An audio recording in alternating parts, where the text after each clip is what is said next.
worship the Lord, worship in spirit and truth. Those who say that they know Him must walk as He walked.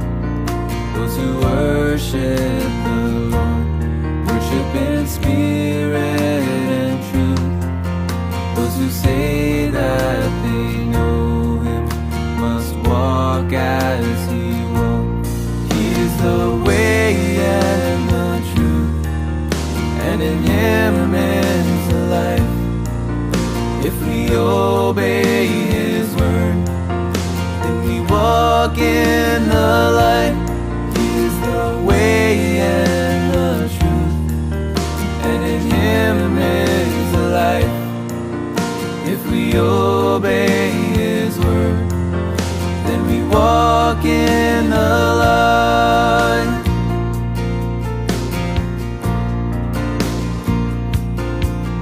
If we say that we know Him, but we don't keep His word, then we walk in the darkness, and the truth's not in us. If we walk in the light, we will have fellowship sweet, and the blood of Jesus will cleanse us from sin. Well, good morning, folks. I'm going to fade the music and get us into our morning here. And I want to first just acknowledge and apologize if you missed us last week. On Friday, I think it was Friday, we realized that the broadcast settings had changed, and I was broadcasting in on a completely different page, and we didn't discover that until partway through the broadcast. So I didn't want to stop where we were for the folks that we had, but what that meant was that we weren't showing up here on the Daily Discipleship podcast page. So we were here. You can go back and listen to last week's, if you haven't done so already, in this, what we're calling 50 days. I should probably say 100 days in the life of Christ, because it's probably more like what it's going to be. Because there's just so much to consider, and we have 30 minutes of time each day, and so many different passages of Scripture to consider, and lots of things to discuss and talk about in the life of Christ. I mean, we are just trying to sit with Jesus and be with Jesus. Remember Mary and Martha? The story of Jesus had come to visit, and Martha was running about the house trying to get things ready, and Mary had chosen just to sit and listen to her rabbi teach, and Martha became somewhat indignant about Mary not helping, and Jesus said to Martha that Mary had chosen the far better thing, and that was to sit at the feet of Jesus. And so that's what we're trying to do. We're trying to sit at His feet. We're trying to take in from His life and learn from Him as much as we can learn. In fact, as much as we can learn on this past, because there's so much more that we can learn and need to learn and want to learn about the life of Christ. And that's why we are just camping out in His life here. Now, last week, we left off talking about Jesus and the visit of the Magi. We talked about how often our nativity scenes are factually incorrect. And I said, look, I don't have a problem. I get why we put the wise men and the shepherds all around Jesus at what looks like a barn structure. I get why we do that. And it's okay. It's not something we have to, have a deep conviction and wipe out the wise men or something like that. But factually, there was likely, and we talked about this last week, there was likely up to a 2-year difference between when the shepherds visited the cave or the barn, whatever the structure was where Jesus was born. Some believe it was a cave, and if you go to Jerusalem, it seems like it's a cave. I see Jerusalem. Go to Israel, Bethlehem, which is outside of Jerusalem, And so it may very well have been a cave where they kept the animals and where Jesus was born. That's where the shepherds came, but the text told us that when the wise men came, they came to the house where he was staying. So that tells us that that Jesus had moved on and his family had moved on from the cave or living in a house. And still, for whatever reason, within a few years in the vicinity of Bethlehem. And so the wise men came, they presented gifts. And this is a little bit of recap from last week. And to think about the gifts, the very next thing that would happen that we read from Matthew chapter 2:13 is that an angel of the Lord appeared to Joseph in a dream and said to him, "Get up, take the child and his mother, and escape to Egypt." We read that in Matthew 2:13. Now, Matthew 2:19 tells us Jesus returned from Egypt when Herod died. We don't know all the reasons why the Lord had Jesus and his family go to Egypt. We don't know. We just know that that is where they escaped to. And that was a fulfillment of prophecy. And we will get into some of that today as we dig into the study. And you remember where Jerusalem was and where Bethlehem was. Here it is on the map again. Sea of Galilee to the north, the Jordan River running from the Sea of Galilee down south to the Dead Sea. Here you see Hebron and then Bethlehem and Jerusalem right over here to the, for those listening via audio, it would be to the west of the Dead Sea, about a quarter of the way, quarter to a third of the way. Yeah, maybe let's say a third of the way toward the Mediterranean Sea. So Mediterranean Sea to the west of Jerusalem and Bethlehem, Dead Sea to the east. And so that's where Jesus had been, but then they take off and go to Egypt as the angel of the Lord had instructed them to do. Last week we looked at some readings. We're going to go back and just cover these just a little bit because I want to ask a few questions out of this. Out of Luke chapter 2, verses 39 through 52. We'll take a little look here and read those passages. Luke 2.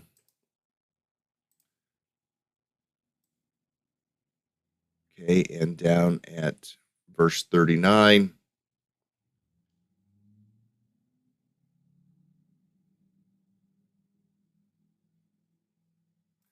We read this. When Joseph and Mary had done everything required by the law of the Lord, they returned to Galilee, to their town of Nazareth. As the child grew and became strong, he was filled with wisdom, and the grace of God was upon him. And now we pick up on with Jesus at the temple. So now he is in his pre-adolescent stage, and this is what we were talking about last week, Jesus in pre-adolescence, adolescence. Verse 41 says, every year his parents went to Jerusalem for the feast of Passover. When he was 12 years old, they went up to the feast according to the custom. And again, some of this is recap from last week. I understand that. After the feast was over, while his parents were returning home, now remember, there was a whole entourage of people. It wasn't like just them in their in their cart with a donkey and just them. There were thousands of people who would come to Jerusalem for the feast. So after the feast was over, while his parents were returning home, the boy Jesus stayed behind in Jerusalem, but they were unaware of it. Thinking he was in their company, they traveled for a day. They began looking for him among their relatives and friends. When they did not find him, they went back to Jerusalem to look for him. And after 3 days, they found him in the temple court, sitting among the teachers, listening to them. Now, and this is key, and asking questions. Now, I want to talk about questions for just a moment. Then we'll come back into the passage here. One of the foremost teachers that we have, all of us have the same teacher, should we choose to employ said teacher. And said teacher's name is Question. Teacher Question. So, Rabbi Question. We can be taught by questions, by the inquisitive mind, by asking questions we learn. And so here we see Jesus there asking all kinds of questions. Luke 2, verse 46, sitting among the teachers, he's listening to them and asking them questions. It says this: everyone that heard him was amazed at his understanding and his answers. When his parents saw him, they were astonished. His mother said, "Son, why have you treated us like this? Your father and I have been anxiously searching for you." He says, "Why were you searching for me?" He asked. "Didn't you know I had to be in my father's house?" Now, think about how that may have stung for Joseph. Joseph knew full well that God the Father was the true father of Jesus. But to think about this thing, I had to be in my father's house. He's not saying I need to be at Joseph's house. I need to be in God, my father's house. He's busy about the business. He's busy beginning to ask questions. He's busy being instructed by these leaders in the temple around Jerusalem, around the synagogues, around Jerusalem, asking them questions. It says they did not understand what he was saying to them when he said, "Didn't you know I need to be in my father's house?" Then he went down to Jerusalem, to Nazareth with them, and was obedient to them, but his mother treasured all these things in her heart. And Jesus grew in wisdom and stature and favor with God and man. Now, Jesus did not sin. It wasn't like Mary and Joseph said, "Come on, Jesus, it's time to go now." And he said, "No, I'm staying here." He hadn't rebelled against his parents, because we're told in the book of Hebrews that Jesus never sinned. Had his parents said, "Jesus, it's time to go," and he refused them and was disobedient to them, that would have been sin. Jesus never sinned. They were with their friends. Jesus was probably with the children his own age. They were playing. They were doing things around the city of Jerusalem. And the entourage just assumed that when they left, their kids left with them. In this case, Jesus didn't leave. I want to clarify the fact that it wasn't that they said, "Come on, Jesus, it's time to go home." And he said, no. It's a case that they just were unaware. I mean, I've heard stories about people being left behind, in stories of, I think, two ladies named Candy and Daleen, if I remember correctly, left behind one time. Was it Daleen? Candy and somebody left behind on a road trip one time over, I think it was in New Hampshire. And I think they might have been teenagers. I don't recall who, but I'm pretty sure Candy was one of them. And so we have Jesus left behind. I mean, in the case of Candy, I mean, they're in one car. It's easy to count how many kids are back there, but the assumption is just a bunch of kids back there. Okay, let's go. So you can see how traveling with a whole entourage of people, Jesus could have been left behind. But I want to underscore the fact that Jesus was not in disobedience to his parents.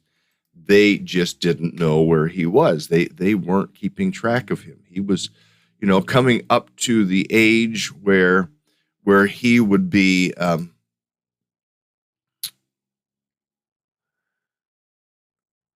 considered a young adult. Adolescence in that era was a time when young men were considered young adults. Unlike today, we have to be in their 20s, but 12, 13, bar mitzvah time, coming into that age, coming into the teenage years, they were viewed to be responsible and adults. So Jesus was close to that age, most likely, and I think the text said he was 12. So we know that much about Jesus, and so they just assumed he's just fine. Now, we can ask the question out of this: in what areas did Jesus grow as a human being? It says he grew in wisdom and stature. Tells us that in the text. So stature could be talking about his physical stature. It could also just mean the stature of his character. Both. He grew in wisdom. He grew in wisdom by asking questions. He grew in wisdom by observation. He grew in wisdom because he was being instructed by his parents. All of these things are true. So when we come to this idea of the question and answer with the religious leaders, I mean, the question might be, what was Jesus doing? Now, Walter asked the question uh, over in the comments. Do you think he didn't know the answer to those questions, or was he asking to see what their answers would be? Yes, that's my answer. That's the safe answer, just to say yes. I think I do think most likely he knew the answer. Could it be that he was asking the questions to cause, as you were saying, causing the religious leaders to think about? Now, I'm going to get us into a little bit of the dialogue that he may have been having with those religious leaders. So let me get into some of those questions and some of the background of the text. And think about what some of the wrestling that may have been going on in a 12-year-old boy's life at this point in time. Now, also think about the experiences that he has had. He had the experiences in Nazareth as a young child, had the experience as a boy living in Egypt, perhaps up till the age of 8. So he's had a multicultural experience at this point in time. Now, it's likely that people around Nazareth knew about Mary and Joseph's situation. They knew about the quick marriage, which everybody assumes there was a pregnancy, so they got married. You got to get married type of answer, which, for the record, I don't think is necessarily always the right answer. Oftentimes it's not.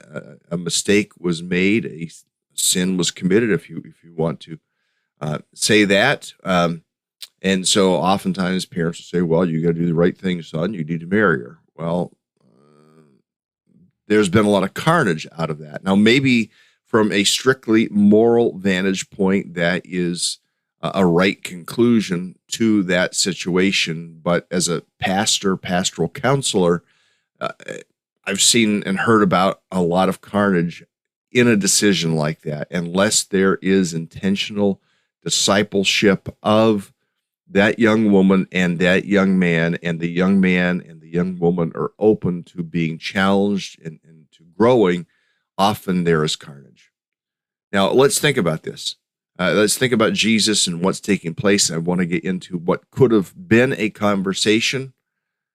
Think of Jesus as he's getting older. Think of the questions that he is asking. Jesus continues education. He's in the synagogue. In Nazareth, he's under the watchful eye of a religious leader, if not plural religious leaders. And as he's getting older, he begins to hunt for the answers to tough questions like, why do I not have any of the characteristics of my father Joseph and only those of my mother Mary? Now, again, this is speaking from the human vantage point. He might ask the question, why do I not have my grandfather's name or my father's name? As oftentimes they would get the name of their parent. Where did the name Jesus come from? Or maybe, why do the Messiah and I have so much in common? Now, did he lay aside all of his foreknowledge to grow in humanity, to grow in human wisdom? Some think that he even laid aside that aspects that didn't tap into the foreknowledge of his omniscience so that he could have the full experience as a child. And there's a lot that comes into play with that theologically. As an example, if Jesus was living in his deity while he was in human form, he could have never sinned. Now, there's major debate between scholars about could Jesus have ever sinned, or some would say he never could have sinned. It was impossible that he could sin, and yet people would come back on the other side and say, well, if he could never have sinned, then what was the point of the temptation? If you can't sin, then there really is no temptation. The fact is, while scholars debate that, Jesus did not sin, and we don't understand, and this is one of the mysteries that I don't think we can solve. Some people want to solve it. I can't solve it. I don't want to pretend to be able to solve the mystery that Jesus was fully God and fully man. I don't want to pretend to understand the mystery of what it may have been like for Jesus as a boy, but we see him asking questions. We see him growing in wisdom and stature in his humanity. So there's an aspect of a laying aside that I believe that he laid aside certain aspects of his deity. He didn't tap into them. They were there, but he didn't tap into them that he may have the human experience. There's much to think about in that. Now, again, during this pilgrimage to Jerusalem, the celebrating the Passover with family and friends, Jesus was now 12. He could ask questions and interact with the religious leaders of the day. So apparently, prior to that time, prior to the age of 12, he couldn't ask those questions. So again, in Luke 2:46, we read this: after 3 days, they found him in the temple court, sitting among the teachers, listening to them and asking questions. And it makes you wonder, what were they talking about? What kinds of questions was Jesus asking them? What were their responses? Wouldn't it be something to have just been able to be there to observe, just as a listener, and to think about Jesus as a 12-year-old putting the pieces together? Now my friend Mark Edwards, who put together this study initially, suggests a conversation that may have been something like this. Jesus saying to the leaders, "Is it true that Messiah will be born in Bethlehem of Judah?" One of the teachers says, "Yes, of course, young lad. All good Jews know that it is written in Micah 5:2, but you, Bethlehem Ephrathah, though you are small among the clans of Judah, out of you will come for me one who will rule over Israel." Now, Jesus knew where he was born. His parents had raised him for the first couple years of his life there. So he knows this, the Jewish leaders, and perhaps he's asking the questions, trying to get them to think, or preparing them for what will happen in about 20 years, or a little less than 20 years, 28 years, as he begins to reveal himself to the people of Israel. But then the conversation continues. Jesus says, "Isn't it also true that the Messiah will come forth out of Egypt?" Because that was also true. Now, one of the teachers may have said, "Silly boy, we just told you that he would come forth out of Bethlehem. How could he come out of two places?" And yet, there's a plurality of teachers, a plurality of priests. So an old priest from the back perhaps says, "Now hold on a minute. I believe the boy has a legitimate question. Yes, I believe it's true. Look right here. It's written in Hosea 11:1. Out of Egypt I called my son." And so people sit there in astonishment. Again, Mark, just trying to imagine what Jesus may have said, says this: "So what if the Messiah was born in Bethlehem, then for some strange reason, his family had to move for Egypt for a time, and then they returned? Could it be a possible explanation for the two scriptures to be both true in that way?" And all are amazed hearing this come from Jesus. "Yes, I know I was born in Bethlehem, and then my family moved to Egypt for a while." Just think of the conversation and what could have been taking place between Jesus and those teachers of the law. Now, it said this in Luke 2:47, "Everyone who heard him was amazed at his understanding and his answers." We read that already. Have you been amazed by Jesus? One of the things that's amazing about Jesus' life that it says in two verses, both one in Luke 2:40 and the other one in Luke 2:52, "As the child grew and became strong, he was filled with wisdom, and the grace of God was upon him. And Jesus grew in wisdom and stature and favor with God and men." I mean, people were liking him at this point in time. Jesus was growing in every area of life, just like we do. To those around him, like his family and these elders and teachers, he looked and sounded just like a normal boy. Why? Because he was fully human. God had become like us.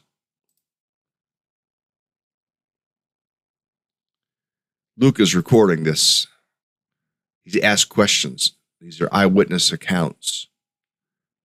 And he's asking people who were there, probably even asked Mary, the mother of Jesus. Now, think about the family here, to think about what it would have been like to have been Jesus' younger brother or sister, because he was the firstborn. What would have been like to be sisters or brothers, and we know that he had them. You know, to ask the question, when did Jesus come to the realization that Joseph was not his real father? Since by the age 12, he was referring to the temple as his father's house. Think about teenage years. What temptations might have Jesus gone through as a teen? Since we know that he was tempted in every way are, yet as we were tempted.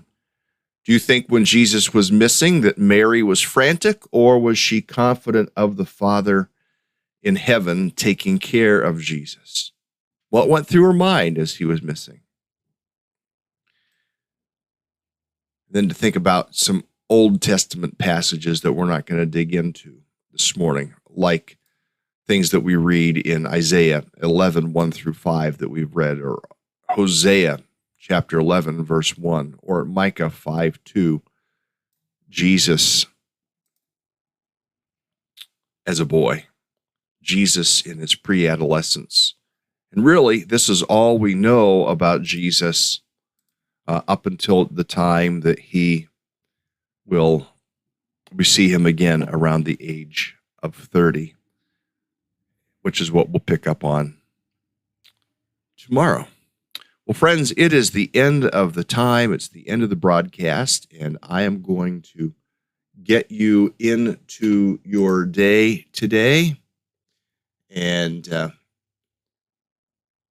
we will think about what it means to be like Jesus. We will think about all the temptations that Jesus faced even in his youth. Now, some of us, most of us, many of us are older.